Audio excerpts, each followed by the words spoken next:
Hi everyone, we're going to consider this polynomial function g of x and write down the vertical asymptote of the graph y equals g of x and answer these questions.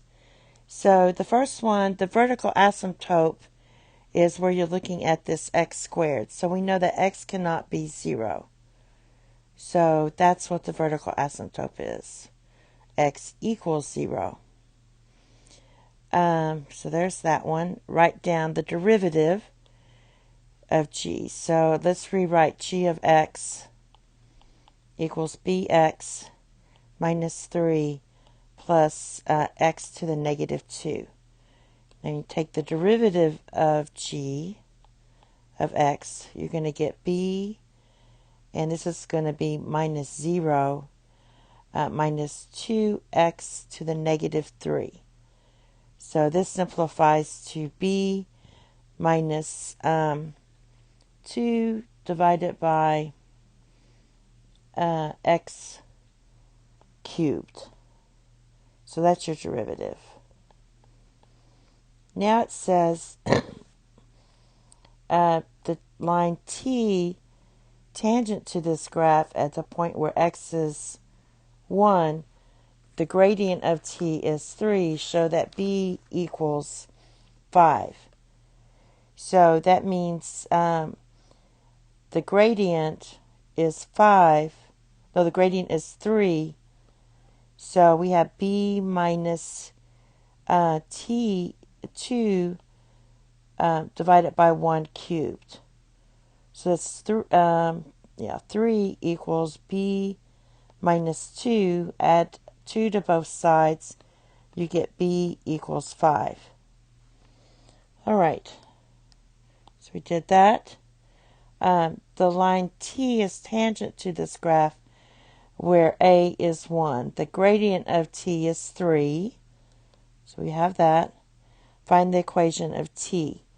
So basically we have, let's find our y. So if x is 1,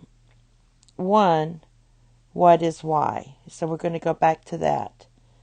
So we have g of x equals 5x minus 3 plus 1 divided by x squared.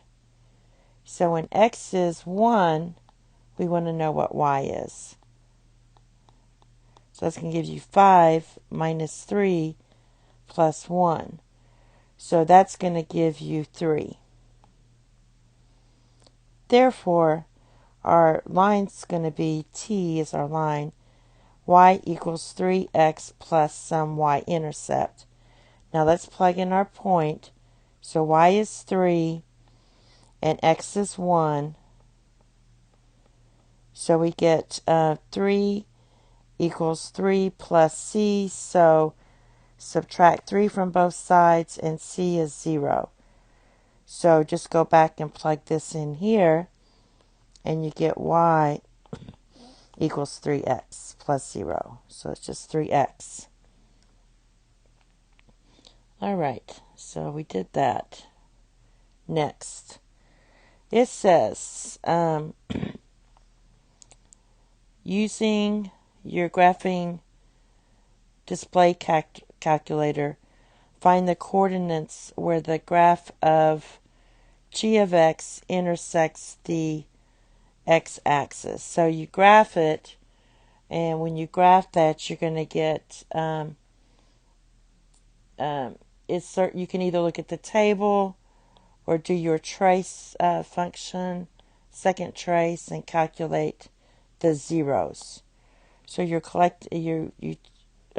type the zeros real quick. Do I have that? Where is it? Anyway, when you type it in, you'll get your zeros are at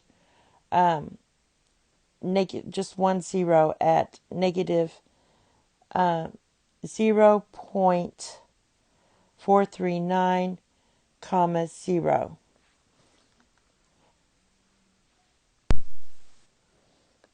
Okay, the next thing we have to do is sketch a graph and clearly indicate your answer to part E, where the zeros are. So this is negative 0.439. So here's your zeros right in here. Right here. Sorry about that. Where it's intersecting right there. So that's going to be negative, let's mark that, negative 0.439, comma 0. It's like almost like negative 1/2 is your x. It's very close to that. So I graphed g of x with the calculator and I sketched it. And I also graphed my t function on top. And so the next question was find the intersections from here to here. So where does this intersect this curve right here? And that's going to be at 0.737, comma 2.53. And then it says, let's go back here. I forgot to put it on the graph. It says, what do we have to do? Write down the interval in which g of s is increasing from 0 to 5. So from 0 to 5, where is this increasing? What's increasing right through here? So that's going to be from x is in between 0.737 and 2.53. And that's it. Thank you. Have a nice day. Bye-bye.